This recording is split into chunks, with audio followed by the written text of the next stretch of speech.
प्रधानमंत्री नरेंद्र मोदी ने video conferencing के माध्यम से जल संचय जन भागीदारी योजना के शुभारंभ कार्यक्रम को संबोधित करते हुए कहा, आज का ये कार्यक्रम गुजरात की उस धरती पर प्रारंभ हो रहा है जहां जन जन तक पानी पहुंचाने और बचाने की दिशा में कई सफल प्रयोग हुए हैं। होगा साथियों, आज का ये कार्यक्रम गुजरात की उस धरती पर प्रारंभ हो रहा है जहां जन जन तक पानी पहुंचाने और पानी बचाने की दिशा में कई सफल प्रयोग हुए हैं। 2-2.5 दशक पहले तक सौराष्ट्र के क्या हालात थे, ये हम सबको याद है। उत्तर गुजरात की क्या दशा थी, हमें पता है। सरकारों में जल संचयन को लेकर जिस विजन की आवश्यकता होती है, पहले के समय में उसकी भी कमी थी। तभी मेरा संकल्प था कि मैं दुनिया को बता के रहूंगा कि जल संकट का भी समाधान हो सकता है। मैंने दशकों से लटके पड़े सरदार सरोवर डैम का काम पूरा करवाया। गुजरात में सौनी योजना शुरू हुई, जहां पानी की अधिकता थी वहां से पानी जल संकट वाले इलाकों में पहुंचाया गया। विपक्ष के लोग तब भी हमारा मजाक उड़ाते थे कि पानी के जो पाइप बिछाए जा रहे हैं उनमें से हवा निकलेगी, हवा। लेकिन आज गुजरात में हुए प्रयासों के परिणाम सारी दुनिया के सामने हैं। गुजरात की सफलता, गुजरात के मेरे अनुभव मुझे ये भरोसा दिलाते हैं कि हम। वहीं एमपी कांग्रेस के पीसीसी चीफ जीतू पटवारी ने प्रेस वार्ता कर किसानों के मुद्दे को गंभीरता से उठाया है। कांग्रेस अध्यक्ष जीतू पटवारी ने कहा कि एमपी देश के एग्रीकल्चर का हब है। एमपी के पूर्व मुख्यमंत्री ने हर मंच से किसानों की आय दुगनी करने की बात कही। 2016 में पीएम मोदी ने भी किसानों की आय दुगनी करने की बात कही थी, लेकिन आज 80,000 हर किसान पर कर्ज है। उज्जैन में शाही सवारी के नाम पर बदलने पर जीतू पटवारी ने कहा कि नाम बदलना चाहिए, कहां हटाना चाहिए ये मुख्यमंत्री का निर्णय है, लेकिन नाम बदलने से बहनों की अस्मिता बच सके तो बिल्कुल नाम बदलना चाहिए। उज्जैन की नगरी को विश्व पटल से और मंडलों से और ग्रहों से जोड़ते हैं। रोज अलग तरह के प्रवचन देने जैसा मुख्यमंत्री, प्रवचनकारी मुख्यमंत्री, एक काम 10 महीने में ऐसा नहीं किया जिसको हम लिख सकें कि ये मुख्यमंत्री जी ने अच्छा किया, यार इसकी तारीफ करनी चाहिए। एक काम, सिर्फ एक काम ये जरूर किया कि नंबर 1 ला दिया बहनों के बलात्कार में मध्य प्रदेश में, नंबर 1 ला दिया आदिवासियों पर अत्याचार में मध्य प्रदेश में, नंबर 1 ला दिया दलितों पर अत्याचार में मध्य प्रदेश में, नंबर 1 ला दिया छोटी बच्चियों के साथ, बच्चों के साथ बलात्कार हो उसमें मध्य प्रदेश, नंबर 1 ला दिया आपने मध्य प्रदेश के वोट लेके मुख्यमंत्री बने, सरकार बनाई, 20 साल लगभग यहां मुख्यमंत्री रहे, भाषण दिए, झूठ बोले। अभी 3 दिन पहले कृषि विभाग का, मतलब शिवराज सिंह जी चौहान का एक ट्वीट हुआ, उसमें उन्होंने कहा हमने महाराष्ट्र की और तमिलनाडु और तेलंगाना तीनों के जो सोयाबीन के दाम है वो हम अब बढ़ा के देंगे और उसकी एमएसपी का जो सरकार की नीति है उस पर खरीदेंगे, मध्य प्रदेश को छोड़ दिए। तीनों राज्यों में लेंगे, मध्य प्रदेश में नहीं लेंगे। मध्य प्रदेश के किसान भाइयों जागो, अपने आप को जगाओ, दलगत राजनीति से ऊपर आपके मस्तिष्क पटल पर आप किसान के बेटे हो, इस एहसास को जियो। ये मुख्यमंत्री जो आज देश का कृषि वहीं कांग्रेस पार्टी में शामिल होने के बाद विनेश फोगाट ने कहा, मैं देशवासियों का धन्यवाद करना चाहती हूं, कांग्रेस पार्टी का धन्यवाद करती हूं। वो कहते हैं ना कि बुरे वक्त में पता चलता है, जब हम रोड पर घसीटे जा रहे थे तो भाजपा को छोड़कर देश की सभी पार्टियां हमारे साथ खड़ी थी, हमारे दर्द को समझ पा रही थी। मैं गर्व महसूस कर रही हूं कि मैं एक ऐसी पार्टी और विचारधारा के साथ हूं जो महिलाओं के साथ अन्याय और बुरे बर्ताव के खिलाफ खड़ी है। और मैं धन्यवाद दूंगा केसी जी का, हरियाणा के प्रभारी हमारे दीपक बावरिया जी का, अध्यक्ष हमारे उदयभान जी का, पवन खेड़ा जी का और विनीत पुनिया जी का, और जितने भी कांग्रेस के हमारे लीडर हैं उन सब का, कि हमें विनेश ने बताया कि बुरे समय में हमारे साथ खड़े हुए। जो आज बीजेपी की IT सेल बोल रही है कि इनका मकसद तो सिर्फ राजनीति करना था, हमने तो उनको लेटर भेजा था, वो जब भी नहीं आए। हमने तो बीजेपी के जो सांसद थी, जितनी भी महिला सांसद थी, उनके घर पे लेटर दिया था, वो फिर भी उन बच्चियों के साथ नहीं खड़े हो पाए। कांग्रेस पार्टी तो बिना कुछ हमने इनको बताया, ये वहां पे हमारे साथ खड़े हुए। तो देश की बेटियों की जो आवाज उठाई उसका भुगतान हम कर रहे हैं, लेकिन ये चीज हमें पता लगी कि जो अत्याचार बेटियों पे हुआ जंतर मंतर पे, उसके साथ सिर्फ बीजेपी पार्टी खड़ी हुई और सभी पार्टी हमारे साथ खड़ी थी। और जो भी आज हम इस पे कांग्रेस पार्टी में आए हैं, मैं धन्यवाद देता हूं सभी का। हम अपनी पूरी मेहनत, जितनी हमने कुश्ती में मेहनत की है, जितनी हमने किसान आंदोलन में मेहनत करी है, जितना अग्निपथ योजना के टाइम पे मेहनत करी है और बेटियों के आंदोलन में मेहनत, पूरे देशवासियों का बहुत बहुत धन्यवाद कहना चाहती हूँ, आप मीडिया पर्सन्स का भी, क्योंकि आप लोग ही हम लोगों को इतना through out the journey wrestling में आपने सपोर्ट किया है। तो मैं उम्मीद करती हूँ कि मैं आपकी उम्मीदों पे खरा उतरूं बिल्कुल। और कांग्रेस पार्टी का मैं बहुत बहुत धन्यवाद करती हूँ, क्योंकि जब बोलते हैं ना कि बुरे टाइम में पता लगता है कि अपना कौन है। वहीं रायबरेली के जिला अस्पताल में सफाई कर्मचारी के द्वारा एक मरीज को इंजेक्शन लगाए जाने के मामले में जिलाधिकारी और सचिव के द्वारा CMS से जांच के लिए कहा गया, जिस पर CMS प्रदीप अग्रवाल ने बताया कि इस मामले की जांच हो रही है और सख्त निर्देश दिए गए हैं। अस्पताल के कर्मचारियों को जिसका जो काम शासन के द्वारा निर्धारित किया गया है वही काम होगा। किसी अन्य काम करते हुए अगर कोई पाया गया तो उसके खिलाफ सख्त कार्रवाई होगी। रोजाना की तरह मैं भी आज भी निरीक्षण किया और इस समय जो DM साहब ने और सचिव महोदय ने मेरे संज्ञान में तो पहले से था, लेकिन उनके द्वारा मेरे से आज्ञा चाहिए गई है इस प्रकरण में, जिसमें स्वीपर एक इंजेक्शन लगा रहा था। मेरे द्वारा उनके खिलाफ जो एक्शन लिया जा रहा है वो लिया ही जा रहा है, लेकिन उसके अलावा भी हर स्टाफ नर्स को, हर वार्ड में कार्य करने वाले कर्मचारी को ये कड़ी हिदायत। वहीं अलीगढ़ मुस्लिम विश्वविद्यालय में तैनात अधिकारियों के द्वारा स्थायी कर्मचारियों के साथ उनके द्वारा उत्पीड़न की घटनाएं रोज देखने के लिए मिलती हैं। नॉन टीचिंग स्टाफ के द्वारा इसको लेकर हर रोज प्रदर्शन किए जाते हैं। अब इस मैदान में अलीगढ़ मुस्लिम विश्वविद्यालय के पूर्व छात्र भी उतर चुके हैं, जिनके द्वारा देश की राष्ट्रपति व अलीगढ़ मुस्लिम विश्वविद्यालय की विजिटर के नाम एक पत्र लिखा गया है, जिसमें उनके द्वारा अलीगढ़ मुस्लिम विश्वविद्यालय में नॉन टीचिंग स्टाफ अस्थायी कर्मचारी के ऊपर हो रहे तमाम तरीके के उत्पीड़न को लेकर आवाज उठाने की बात कही गई है।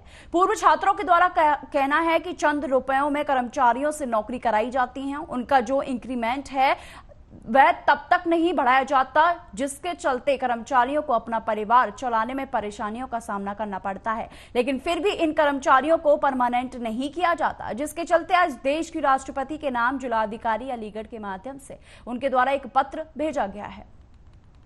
नॉन टीचिंग स्टाफ जिनकी संख्या लगभग 3500 है, जो पिछले कई वर्षों से अस्थायी हैं, जिनको स्थायी करने के संबंध में अलीगढ़ मुस्लिम यूनिवर्सिटी की विजिटर और देश की राष्ट्रपति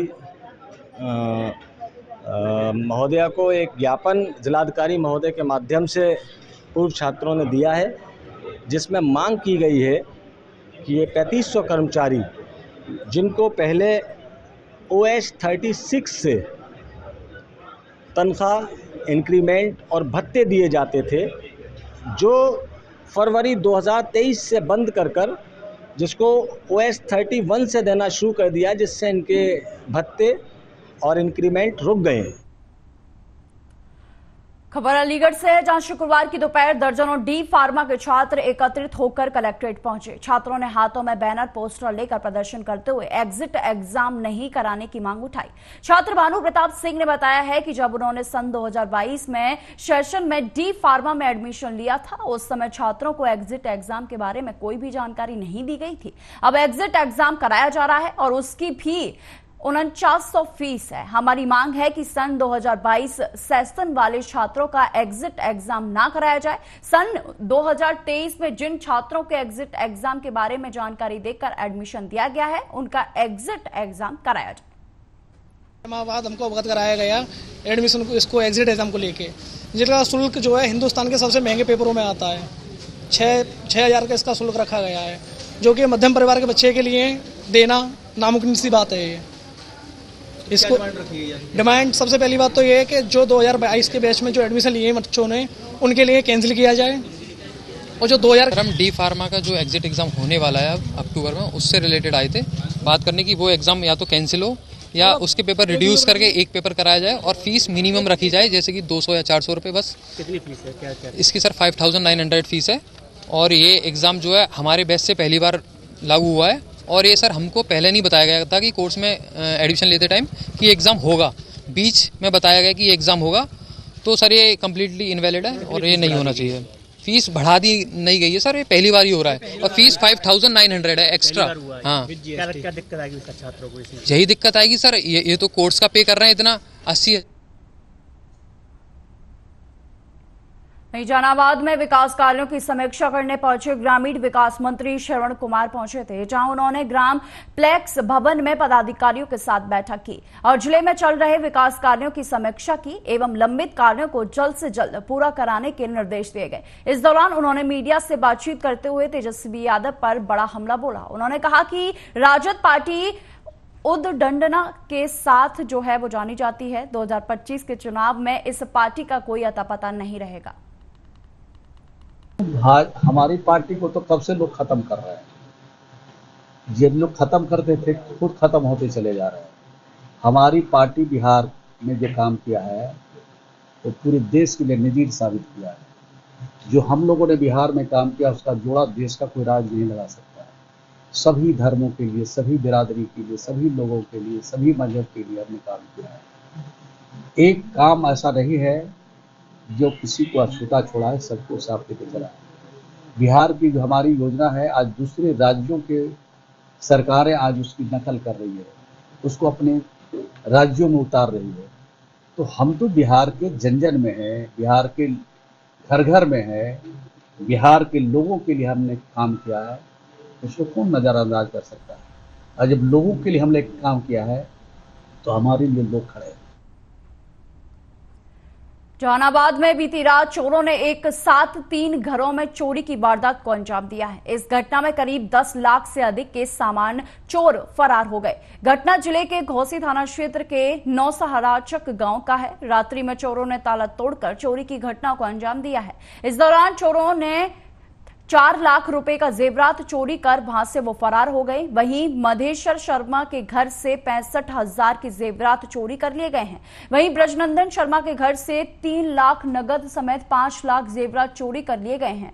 चोरों की जो वारदात है वो रुकने का नाम नहीं ले रही हैं। सर मेरे सुबह 5 बजे मेरे पास कॉल किया कि आपका घर में डकैती हो गया है। तो हम लोग वहाँ पटना में रहते थे, पटना से आए घर पे, देखे कि सारा सामान बिखरा पड़ा है। पूरा अलमारी, गोदरेज, बेड सब खोला हुआ है। 3 घर में ताला तोड़कर, बाहर का जो ताला लगा हुआ था तोड़कर चोर लोग हेला है और घर में जो कीमती गहना कपड़ा रखा हुआ था, सब सामान रखा हुआ था, लेकर भाग गया है। तीनों घर के लोग यहाँ रहते नहीं थे, वो बाहर गए हुए थे कुछ काम से पटना। इसी बीच ये घटना घटी है। कैसे सूचना मिला लोगों को? सूचना सुबह हम लोग उठे तो लोग फोन किए कि बबलू जी हैं, बगल के जो पड़ोसी हैं, उठे तो देखे कि गेट खुला हुआ है और उसके बाद बाहर में देखे कुछ सामान तोड़कर फेंका हुआ है। फिर आसपास और गए तो आगे अटैची वगैरह जो है तोड़ा हुआ है। हाल ही में शादी विवाह हुआ था, अच्छा मात्रा में गहना जो है सोना चांदी का जो होता है गांव घर में वो लेकर गया है लोग चोरी। कितना के चोरी के लगभग संभावना है? तो अभी तो आए नहीं है, लेकिन जिस स्थिति है। खबर राजधानी सटे बेटा से है, जहां पैनाल स्थित एक पेट्रोल पंप पर बाइक सवार की लापरवाही से आग लग गई। देखते ही देखते आग ने रौद्र रूप धारण कर लिया। पेट्रोल पंप पर तैनात कर्मियों ने जैसे तैसे आग पर काबू पाया। हालांकि तब तक उसकी बाइक पूरी तरीके से जलकर राख हो चुकी थी। बताया जाता है कि पेट्रोल लेने के दरमियान वो मोबाइल पर बात कर रहा था। अचानक उसकी बाइक का इंजन काफी गर्म था, तभी अचानक उसमें आग लग गई। आग कैसे लगी उसका सही कारण स्पष्ट नहीं हो सका है। आग अगर काबू में नहीं आती तो एक बड़ी घटना घट सकती थी।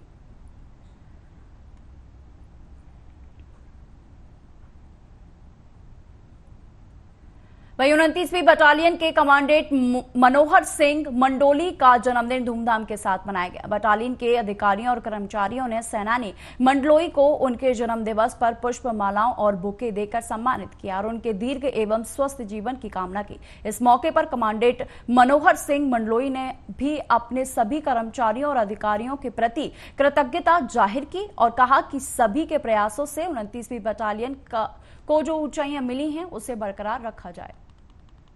नारी के समाकारा दृश्यंते खलु सजना अनन्रेर बद्रिकाकारा बहुरे मनोहरा।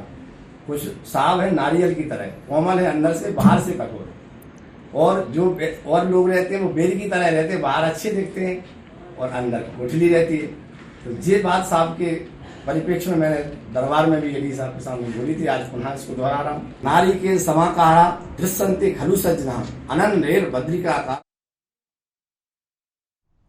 खबर रायबरेली से है, जहां भीषण सड़क हादसा हो गया। बता दें कि तेज रफ्तार डीसीएम अनियंत्रित होकर सड़क किनारे गड्ढे में पलट गई। आपको बता दें कि कानपुर से किराने का सामान लेकर डीसीएम गोरखपुर जा रही थी, जिसमें चालक ब्रजेश कुमार गंभीर रूप से घायल हो गए।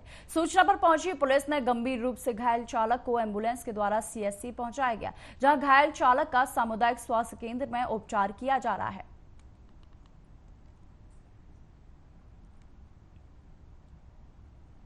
वहीं सीहोर जिला न्यायालय में जिला बार एसोसिएशन सीहोर के सदस्यों को और आम जन को साइबर क्राइम और वर्चुअल क्राइम जैसे गंभीर अपराधों से सुरक्षित रखने जैसे विषय पर एक कार्यक्रम आयोजित किया गया। कार्यक्रम को special director general of police doctor Varun Kapoor ने संबोधित किया। उन्होंने विस्तार से साइबर क्राइम से बचने के लिए बताया और साइबर क्राइम से बचने के लिए टिप्स भी दिए। कार्यक्रम को संबोधित करते हुए डॉक्टर वरुण कुमार कपूर ने कहा कि आज के जमाने में साइबर और वर्चुअल क्राइम के मामले काफी बढ़ गए हैं, जिनसे अब सचेत रहने की आवश्यकता है। डेंजर तो बहुत है, क्योंकि वो उसमें खतरा दिखता नहीं है, तो इसीलिए वो बहुत डेंजरस हो जाता है। जो दिखने वाले खतरे से कई गुना ज़्यादा खतरनाक होता है अदृश्य खतरा, वही मैंने समझाया था। तो ऐसे खतरे को हमको ऐसे खतरे से बचना है जो दिखता नहीं, और हम इंसान हैं, हम ऐसे बने नहीं हैं। हम जो खतरा दिखता है, जो महसूस होता है, उसके लिए ही हम तैयार रहते हैं। तो अदृश्य खतरे के लिए कैसे करना, वही सबसे बड़ी चुनौती है, और उससे बचने का तरीका सिर्फ एक है, वो भी मैंने सबको समझाया कि आप अपनी जागरूकता से ही बच सकते हैं, और करना आपको ही है। आपको साइबर दुनिया में कोई सुरक्षा नहीं दे सकता। आपकी खुद की गतिविधियाँ, खुद का बिहेवियर आपको सुरक्षा देगा, और वो कैसे होगा जब अपनी मानसिकता आप बदलेंगे। आपको सब मन में हमेशा विचार होना चाहिए कि असली दुनिया अलग है और वर्चुअल दुनिया अलग है, और यहाँ की प्रक्रियाएं, तरीके, बात सुनना, करना सब अलग होता है वर्चुअल दुनिया में। वो मानसिकता हमें जल्द से जल्द बनानी है।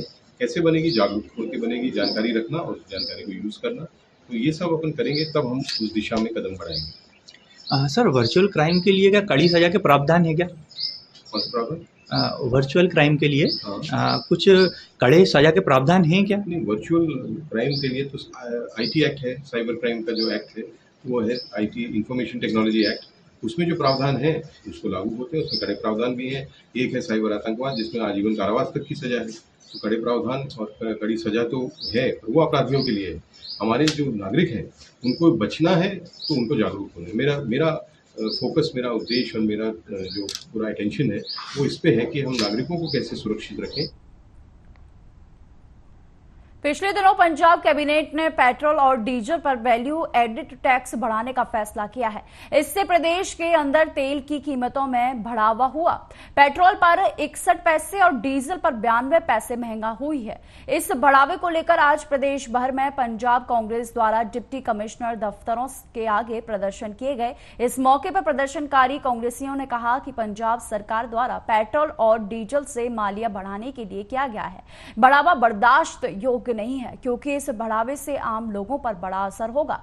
बठिंडा में कांग्रेस के प्रधान राजन गर्ग की अगुवाई में बड़ी संख्या में इकट्ठे हुए एक कांग्रेसियों द्वारा पंजाब सरकार के खिलाफ जोरदार नारेबाजी की गई। इस मौके पर डिप्टी कमिश्नर दफ्तर के आगे मुख्यमंत्री भगवंत मान का पुतला भी फूंका गया। बातचीत के दौरान कांग्रेस के प्रधान राजन गर्ग ने कहा कि भगवंत मान सरकार द्वारा पंजाब के खजाने को आम आदमी पार्टी के प्रचार के लिए बड़े बड़े इश्तेहारों पर खर्च कर रहे हैं, जिस कारण सरकार को कुछ समय बाद ही बड़ा लोन लेकर अदायगी करनी पड़ रही है। ਜਿਹੜੀ ਹੁਣ ਮੌਜੂਦਾ ਸਰਕਾਰ ਦੇ ਨੁਮਾਇੰਦੇ ਹੈ ਜਿਹੜੇ ਚੁਣ ਕੇ ਗਏ ਹੈ ਉਹ ਅਣਜਾਣ ਲੋਕਾਂ ਦੇ ਹੱਥ 'ਚ ਸਰਕਾਰ ਦੀ ਕਮਾਂਡ ਆ ਗਈ। ਉਹਨਾਂ ਨੂੰ ਲੋਕਾਂ ਦੀ ਤੇ ਲੋਕ ਸ਼ਕਤੀ ਦਾ ਤੇ ਲੋਕਾਂ ਦੇ ਵਿੱਚ ਜਾਣ ਦਾ ਕਿਸੇ ਕਿਸਮ ਦਾ ਕੋਈ ਤਜਰਬਾ ਨਹੀਂ ਸੀ। ਅਸੀਂ ਇਹ ਨਹੀਂ ਕਹਿੰਦੇ ਕਿ ਲੋਕਾਂ ਨੇ ਫੈਸਲਾ ਗਲਤ ਕੀਤਾ, ਤੁਸੀਂ ਲੋਕਾਂ 'ਚ ਗਏ, ਤੁਹਾਨੂੰ ਲੋਕਾਂ ਨੇ ਬਣਾਤਾ, ਤਜਰਬਾ ਨਹੀਂ ਸੀ, ਪਰ ਤੁਸੀਂ ਪੰਜਾਬ ਨੂੰ ਗਿਰਵੀ ਨਾ ਰੱਖੋ, ਲੋਕਾਂ ਦਾ ਗਲਾ ਨਾ ਘੋਟੋ, ਟੈਕਸ ਲਗਾ ਕੇ ਆਪਦੀਆਂ ਐਡਾਂ ਘਟਾਓ। ਜਿਹੜੀਆਂ ਠੱਗੀਆਂ ਠੋਰੀਆਂ ਤੇ ਕੋਈ ਸ਼ਰਾਬ ਘਟਾਲੇ ਜਾਂ ਕੋਈ ਹੋਰ ਘਟਾਲੇ ਹੈ ਉਹਨਾਂ ਚੀਜ਼ਾਂ ਤੋਂ ਨਿਜਾਤ ਦਿਓ। ਬਾਹਰਲੇ ਬੰਦਿਆਂ ਨੂੰ ਲਿਆ ਕੇ ਤੁਸੀਂ ਇੱਥੇ ਨੌਕਰੀਆਂ ਦੇਈ ਜਾਂਦੇ ਹੋ, ਬਾਹਰਲੇ ਬੰਦਿਆਂ ਨੂੰ ਲਿਆ ਕੇ ਤੁਸੀਂ ਵੱਡੇ ਅਦਾਰਿਆਂ ਦੇ ਚੇਅਰਮੈਨ ਲਾਈ ਜਾਂਦੇ ਹੋ, ਜਿਨ੍ਹਾਂ ਨੂੰ ਪੰਜਾਬੀ ਨਹੀਂ ਆਉਂਦੀ ਉਹਨਾਂ ਨੂੰ ਤੁਸੀਂ ਪੰਜਾਬੀ ਵਿਭਾਗ ਦਾ ਲਾਤਾ। ਇਸ ਕਰਕੇ ਇਹ ਜਿਹੜੀਆਂ ਨੀਤੀਆਂ ਨੇ ਪੰਜਾਬ ਸਰਕਾਰ ਨਹੀਂ ਬਣਾ ਰਹੀ, ਦਿੱਲੀ ਤੋਂ ਬਹਿ ਕੇ ਇਹ ਬਣਦੀਆਂ ਨੇ। ਇਹ ਬਹੁਤ ਮਾੜੀ ਗੱਲ ਹੈ।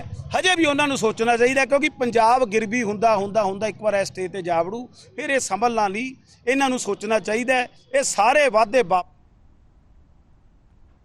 फिलहाल के बुलेटिन में सिर्फ इतना ही। देश और दुनिया की तमाम खबरों के लिए देखते रहिए आर्या न्यूज़।